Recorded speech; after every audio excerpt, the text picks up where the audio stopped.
To easily and quickly transfer all data from your iPhone into the Samsung Galaxy S26, in this case I'm using iPhone 11, but it works on every iPhone. So first, you have to grab your iPhone and open App Store, and you have to download the Samsung Smart Switch application. Now on your S26, you have to just do the same, but instead of the App Store, you have to go to the Google Play Store and download Samsung Smart Switch mobile application. Now, if you open this for the first time on your Samsung, you have to click More, click Continue, click More, and accept those permissions. Now you have to select to receive on this phone, select source. So of course we are using iPhone, so we are selecting iPhone/iPad, and that connection method, cable or wireless.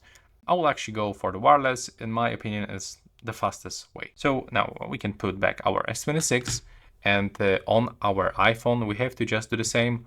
Open that application, click continue, and just accept those permissions. Just one by one, it doesn't actually allow us to accept everything like on the Samsung. And now we can select let's go. Select wireless method, click next. And now all you have to do is just to scan a QR code from your S26 by using your iPhone. Now we have to join to this network and keep phones close to each other because we are waiting for connection. There we go. And as you can see now, you just have to use your Samsung. You can put your iPhone back and you can just transfer everything by clicking over here.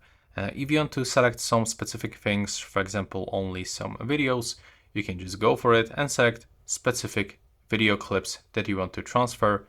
Click done. It's very important to apply this. And now you can just go forward and select whatever you want to transfer.